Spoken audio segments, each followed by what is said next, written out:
learners, welcome to Study Smart Wala. So students, today we are going to start a new chapter, chapter 3, that is kinship, caste and class of class 12th history. Okay, so happy reading with us. Let's begin. So today what all are the topics we are going to cover will be number 1, Mahabharata, a colossal epic to understand social behavior of early historic period, then critical edition of a Mahabharata, and then rules and varied practices in the early society. तो आज इन 3 topics पे ही हम focus करेंगे. So let's begin. Okay, so first topic, Mahabharata, colossal epic to understand social behavior of early historic period. अब इसको समझते हैं क्या. देखिए बेटा जी, तो historian offer use textual traditions. आपको पता है कि हमने अभी तक हिस्ट्री के जो भी चैप्टर्स कवर किए हैं, तो बेसिकली क्या होता है, टेक्स्ट कोई भी सोर्सेज हिस्ट्री के बारे में जानने के लिए या तो इंस्क्रिप्शंस मिलती है, या रिटन रिकॉर्ड्स मिलते हैं, या आर्कियोलॉजिकल फाइंडिंग्स के थ्रू, या कोई भी ऑब्जेक्ट्स के थ्रू हम रिकंस्ट्रक्ट करने की कोशिश करते हैं. तो जो हिस्टोरियंस हैं वो ज्यादातर इधर टेक्सचुअल ट्रेडिशंस जो थे, जो रिटन टेक्स्ट मिला उन्होंने पहले की सोशल हिस्ट्री को जानने की कोशिश की. तो और एक मेन बात, इस चैप्टर का हम कौन सा टाइम पढ़ रहे हैं, देखो इस चैप्टर में हम होल्ड ऑन, तो 600 BCE 600 BCE से 0 आया, फिर 600 AD. ठीक है, तो आप समझ सकते हैं ये टाइम ड्यूरेशन हम पूरा पढ़ रहे हैं यहाँ से यहाँ तक का. ठीक है, चलो आपको समझ. तो सोशल हिस्टोरियंस ने टेक्सचुअल ट्रेडिशंस यूज किए सोशल हिस्ट्री को रिकंस्ट्रक्ट करने के, कि पहले लोग कैसे रहते थे. ठीक है, some text lay down norms of social behaviour. कुछ टेक्स्ट से पता लगा कि लोग कैसे सोशली रिकनेक्टेड थे, मतलब किस तरीके से उनका लाइफस्टाइल था. Others describe a wide range of social situations, practices. ठीक है, टेक्स्ट लाइक हमने टेक्स्ट जैसे कि Mahabharata allow us to understand practices that shape social histories. कुछ टेक्स्ट जो थे महाभारत के, आपको पता है हमारा एपिक है ये, oldest epic.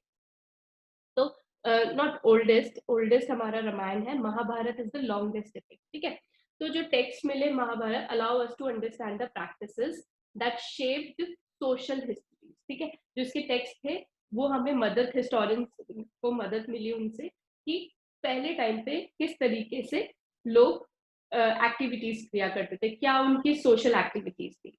In focusing on Mahabharata, a colossal epic running in its present form into over 1 lakh verses with depictions of wide range of social categories and situations. ठीक है, social setup क्या था. It is one of the richest texts of subcontinent. It was composed over a period of about 1000 years. ठीक है, जैसे कि हम बात कर सकते 500 BCE onwards इसका टेक्स्ट जो है फ्रेमिंग शुरू है. And some of the stories it contained may have been in circulation even earlier. उस और कुछ इससे जुड़ी हुई स्टोरी शायद उससे पहले से चलती आ रही है. ठीक है, the central story is about 2 sets of warring cousins. आपको पता ही है किनके बीच में प्रॉब्लम्स थी. जो महाभारत की पूरी स्टोरी है कौरव और पांडव के बीच में. But the text also contain sections laying down norms of social behaviour. Occasionally the principal character seems to form these norms. और जो प्रिंसिपल उसमें करेक्टर्स है वो उसी सोशल बिहेवियर को फॉलो करते हैं. तो बेसिकली ये बताना चाह रहा है जो सोशल बिहेवियर जो हिस्टोरियंस ने बाद में रिकंस्ट्रक्ट किया फ्रॉम द टेक्सचुअल बुक्स, तो बाद में क्या हुआ, मेन चीज से पता लगी जो इंपॉर्टेंट करेक्टर है वो सोशल नॉर्म्स को जो बने थे वो सब बहुत ही अच्छे से उन्हें फॉलो करते थे. ठीक है, अब चलिए नेक्स्ट हमारा है the critical edition of the Mahabharata. ठीक है, इन 1919, ठीक है 1919 की बात है, under the leadership of noted Indian Sanskrit, जो संस्कृत मींस मेन नोबल थे संस्कृत के, उनका नाम था VS सुक्तंकर. ठीक है, VS सुक्तंकर.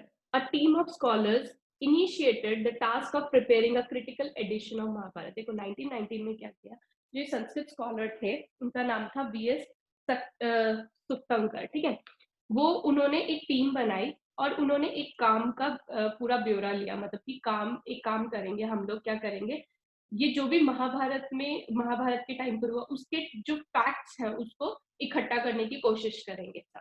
ठीक है, initially they collected Sanskrit manuscript of the text. सबसे पहले उन्होंने मैन्युस्क्रिप्ट्स को इकट्ठा करना शुरू किया. written in variety of languages, ठीक है, from different parts of the country. The team compared verses from each manuscript. सभी जहाँ से उन्होंने उठाया, सबसे जो भी मैन्युस्क्रिप्ट डिफरेंट कंट्रीज से उठाई, डिफरेंट लैंग्वेजेस, तो उनको उन्होंने रिकनेक्ट करने की कोशिश की, मिलाने की कोशिश की, इसमें क्या लिखा है तो इंटरप्रेट करने की कोशिश की.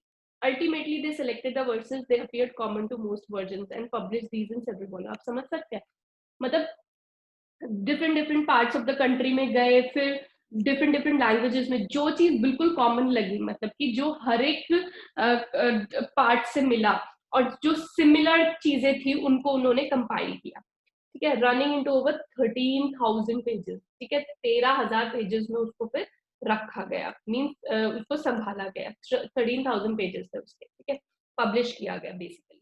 द प्रोजेक्ट नेम, ये काम पूरा होने में 47 ईयर्स लग गए, ठीक है.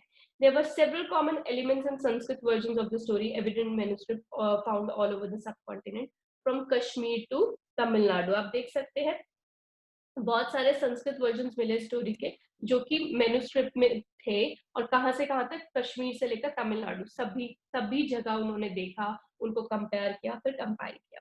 Also evident were enormous regional variation the ways in which the text has been transmitted over the centuries. These variations were documented in footnotes and appendices to the main text. बाद में कुछ जो भी चीजें लगी की है उनको ऐड किया गया, ठीक है, इनमें ऐड किया गया इस बुक में. आप समझ सकते हैं किस तरीके से रिकंस्ट्रक्ट की चीजें. अब चलते हैं आगे. Rules and varied practices in early society. Rules and varied practices, ठीक है, rules and varied practices in early society. Rules about families की बात करते हैं. Families are usually parts of larger networks of people defined as relatives, or to use a more technical term, kinfolk. जो families थी, एक मतलब कैसे रहते थे सब, अगर हम बात करें रूल्स अबाउट फैमिली, उसको बोलते थे किनशिप, ठीक है. वो बहुत ही ज्यादा रिलेटिव्स जो थे एक दूसरे से ज्यादा बड़ी फैमिलीज हुआ करती थी. Basically families are usually parts of a large networks, आप ये देख सकते हैं, लार्ज नेटवर्क्स ऑफ पीपल, ठीक है. और to use a more technical term, अगर इसको हम बात करें तो किनफॉक कह सकते हैं. We notice that not all families are identical. They vary in terms of number of members. ठीक है, सभी एक यानी कि 50 set of members है तो 50, ठीक है. They vary in terms of number of members, their relationship also with one another, as well as the kind of activity they share. Obviously, ठीक है, लार्ज नेटवर्क होता था, बट मेंबर्स का number differ करता था, उनके रिलेशनशिप डिफर करते थे, और उनकी एक्टिविटीज भी जो वो शेयर करते थे वो भी डिफरेंट होते थे. Often people belonging to same family share food, resources, work and live together and perform rituals together. जो साथ रहते थे वो एक ही तरह का खाना शेयर करते थे, रिसोर्सेज शेयर करते थे. जैसे आज हम अपनी न्यूक्लियर फैमिली हो चाहे ज्वाइंट फैमिली हो, हम जैसे घर में अगर एक जैसे भी सामान होता है तो हम शेयर करते हैं ना चीजों को, वैसे उस टाइम पे नेटवर्क बड़ा था, फैमिली बड़ी थी, लेकिन फिर भी अगर एक ही सेट ऑफ फैमिली से बिलोंग करते तो सारी चीजें शेयर होती थी. While familial ties are often regarded as natural and based on the blood, they are defined in many different ways. Some societies regard cousins as being blood relation. जो cousins को था, हम उनको आज क्या बोलते हैं, ये मेरे cousin है, ठीक है, ब्लड रिलेशंस में काउंट करते थे उधर. उस society regard cousins as being blood relations, whereas other do not. कुछ सोसाइटी मानती थी, ठीक है, जो कजन्स है वो ब्लड रिलेशन में आते हैं, और कुछ उनमें सेट ऑफ पीपल होते थे, सेट ऑफ सोसाइटी होती थी जो ये चीजें नहीं मानती थी. For early societies, historians can retrieve information about elite family fairly easily. देखो, अगर हम पहले ही सोसाइटी की बात करें तो हिस्टोरियंस को आसानी से जो बहुत ही रिच फैमिलीज होती थी उनके बारे में इंफॉर्मेशन रिट्राइव करना इजी होता है, but it's very difficult to reconsider familial relationship of ordinary people, कि वो ऑर्डिनरी पीपल किस तरीके से अपना लाइफ गुजारते थे, वो जानना मुश्किल हो जाता है. इलाइट फैमिलीज का कहीं ना कुछ मिल जाता है, एविडेंसेस मिल जाते हैं या रिटन टेक्स्ट मिल जाता है, बट ऑर्डिनरी फैमिलीज के बारे, ऑर्डिनरी पीपल के बारे में कोई बात मतलब रिकंस्ट्रक्ट करना, क्योंकि बेसिकली उनके बारे में रिटन रिकॉर्ड्स भी कम है. अब आते हैं नेक्स्ट इज, ओके, सो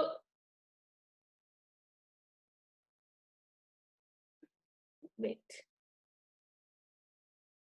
तो रूल्स अबाउट पेट्रीलिनी. क्या है ये? Patriliny means tracing descent from father to son. तो basically father to son and grandson so on. Maternally is the term used when descent is traced through the mother at one level. The Mahabharata is a story about patrilineage.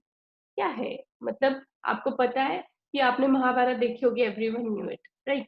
तो क्या होता है, अगर राजा मरेगा तो राजा का लड़का मींस उसका बेटा क्या होगा, वो थ्रोन थ्रोन पे जाएगा, मतलब कि उसको राजगद्दी मिलेगी, राइट? ऐसे ही अगर वो उनकी डेथ होती है तो उनका बेटा जो उसका बेटा है, किंग का जो राजा का बेटा है, बेटे का बेटा क्या करेगा, थ्रॉन थ्रॉन मिलेगा उसे, राइट? तो इस तरह से क्या है, ये इसको बोलते हैं रूल ऑफ पेट्रीलिनी, ठीक है? ऐसी मेट्रिलिनी में क्या होता है, term use when the descent is traced to the mother at one level. The Mahabharata is a story about, Mahabharata पूरी स्टोरी किसकी है, पेट्रिलिनी, मतलब कि राजा का बेटा ही क्या चाहता है, राजगद्दी को पाता है बाद में, किंग के बाद. It describes a feud over land and power between two group of cousins. हमने देखा कि इसके अंदर जो महाभारत है उसके अंदर हमने देखा लैंड के पीछे दोनों कजन, दो ग्रुप ऑफ जो कजन्स है उनमें लड़ाई होती है. The Kauravas and Pandavas who belong to the single ruling family, that of the Kurus, ठीक है, अ lineage dominating one of the जनपथ्स. Under the Petrilini, son could claim the resources, including the throne in case of kings of their father when father died. ये मैं बता चुकी हूँ आपको. Most ruling dynasties claim to follow this system, although there were variations in practices. जो भी वंशवाद आया, डायनेस्टीज आई, वो क्या करती थी, claim to follow this system. इसी तरह का सेम सिस्टम जो ये महाभारत में दिखा रखा है, वैसे ही सिस्टम फॉलो किया उन्होंने. ऑल्दो कुछ कुछ प्रैक्टिसेस में वेरिएशंस रही है.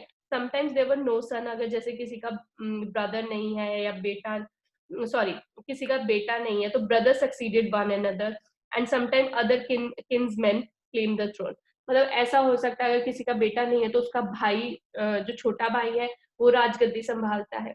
और फिर उसके बाद एक और केस देखा हमने कि जो अगर उनका भाई भी नहीं है, बेटा भी नहीं है, तो आगे किन्समैन मतलब कि डिस्टेंट कोई दूर का रिलेटिव गद्दी संभाल लेगा, राजगद्दी.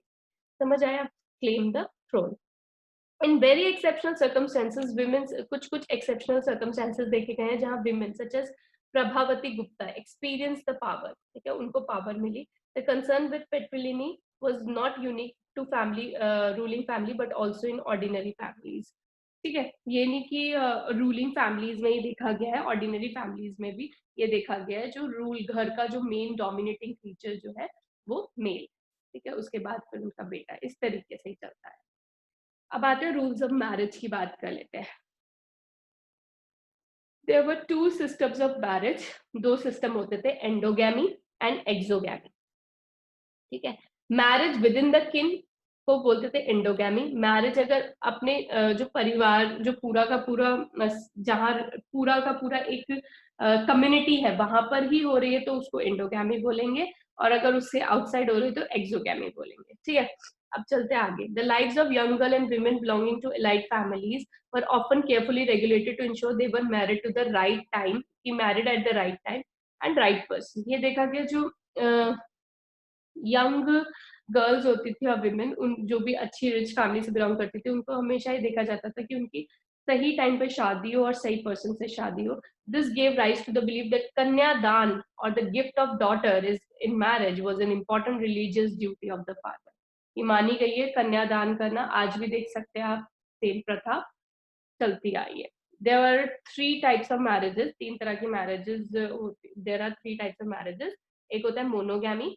It is the practice of men having one wife. Monogamy में हस्बैंड जो मैन होगा उसकी एक वाइफ होगी. पॉलीगैमी या पॉलीगिनी में क्या होता है, मेन हैविंग सेवरल वाइफ्स. और अगर पॉलीएंड्री होगा तो विमेन के बहुत सारे हस्बैंड होंगे, ठीक है. तो फ्रॉम 500 BC में marriage norms were complicated Sanskrit text known as Dharmasutra, Dharmashastra और मनुस्मृति. इनमें ना सभी तरह के मैरिजेस के बारे में कंपाइल अप हुआ पड़ा है. These text recognises many as 8 forms of marriages. 8 marriages की तरीके बता रखे, जिसमें से जो पहली 4 है उसको अच्छी शादी बताया, अच्छी मैरिज बताया गया, which were arranged by the parents of the boy और गर्ल, या जिसमें पेरेंट्स का इन्वॉल्वमेंट होता है. वाइल रिमेनिंग 4 वर कंडेम्ड, उनको बहुत ही गलत तरीके से देखा गया है, which were not fixed by the elders, जो कि एल्डर्स फिक्स नहीं करते. It is possible the last 4 form of marriage were practised by those who did not accept brahmanical norms. और ये माना गया है जो ब्राह्मणिकल नॉर्म्स को नहीं फॉलो करते वो लास्ट की 4 टाइप्स ऑफ मैरिज में क्या करते हैं, वो करते हैं ज्यादातर, ठीक है। द गोत्र रूल्स फॉर विमेन, ये पढ़ लेते हैं। गोत्र रूल्स की बात करते हैं कुछ। आपने सुना ही होगा, इनका गोत्र देखो मिलता है शादी में, अगर दोनों के गोत्र सेम हो जाते हैं तो वो भाई बहन कंसिडर हो जाता है, उसके बाद उनकी शादी नहीं हो सकती, ऐसा आज भी चलता आता है। देखो, one Brahmanical practice was to classify people in terms of gotra, ठीक है। अब देखो, each gotra was named after the Vedic seer and all those who belong to the same gotra were regarded as his descendants, मतलब कि डिसेंडेंट्स माने जाएंगे अगर वो सेम गोत्र से हुए। टू रूलर्स, दो रूल्स है, टू रूल्स अबाउट गोत्र वर पर्टिकुलरली इंपॉर्टेंट रूल्स, दो रूल देखो। women were expected to give up their father's गोत्र and adopt that of their husband on marriage। जब women शादी हो जाती है उसकी women की, तो उसको अपने पापा का गोत्र छोड़ के किसका अडॉप्ट करना पड़ता है, अपने हस्बैंड का। ऐसी मेंबर्स ऑफ द सेम गोत्र कुड नॉट मैरी, जिनके सेम सेम गोत्र होते हैं वो शादी नहीं कर सकते। सम ऑफ द सतवाना रूलर वर पॉलीगनस, ठीक है, पॉलीगनस थे कुछ Satavahana rulers. The queen who married Satavahana rulers indicate that many of them had their father's गोत्र even after the marriage, ठीक है। बहुतों ने ये भी बताया कि जैसे कि इसमें रूल में लिखा हुआ है कि आफ्टर मैरिज तो गोत्र जो है हस्बैंड का है, लेकिन सतवाना रूलर्स के अंदर क्वींस है, बहुत सारी क्वींस ने अपना फादर का गोत्र नहीं लीव किया था। What is also apparent is that some of these queens belongs to the same गोत्र, ठीक है। जब शादी हुई जो बहुत सारी क्वीन से हुई, पॉलीगेनस मतलब कि एक हस्बैंड है बहुत सारी वाइफ है, तो क्वींस के सभी के सेम गोत्र थे। As it's obvious if this was opposite to the ideal of exogamy recommended in the brahminical text, ये मतलब सेम गोत्र होना किसके अगेंस्ट है, ब्राह्मणिकल टेक्स्ट के, ठीक है। In fact, it exemplified an alternative practice, that of endogamy or marriage within the kin group, which is prevalent among several communities in South India, ठीक है। इंडोगैमी जो है, marriage within the kin group, बहुत ही prevalent कहाँ पर थी, South India में। Satavahanas also had marriage relation Shakas who were considered as outcast, ठीक है, उनके साथ उनके मैरिज रिलेशन हुए जो कि आउटकास्ट माने जाते थे, आउट, ठीक है। तो हमने आज क्या कवर किया, हमने क्या, Mahabharata, colossal epic to understand social behaviour of early historic period, critical edition of the Mahabharat, rules and varied practices in early society, ठीक है। हमने थोड़ा बहुत इसको आज टच किया, मैं दूसरी वीडियो में भी एक बार और आपको चीजें एक्सप्लेन करने की कोशिश करूंगी। आज जस्ट थोड़ा सा इंट्रोडक्शन था, ठीक है। हो सकता है आपको कुछ चीजें ना समझ आई हो इसमें, लेकिन अब मेरी नेक्स्ट वीडियो में मैं इस चीजों को और अच्छे से डिस्क्राइब करने की कोशिश करूंगी, ठीक है। आज सिर्फ ये समझ लीजिए, आज हमने थोड़ा बहुत सिर्फ स्टार्टिंग की इस चैप्टर की, और हो सकता है कि मैं नेक्स्ट वीडियो में एक बार और इन चीजों को आपके सामने रखूं, so that we can connect the next video with this one, ठीक है। सो stay tuned with Study Smart Wala student, like, share, comment and subscribe our channel, ठीक है।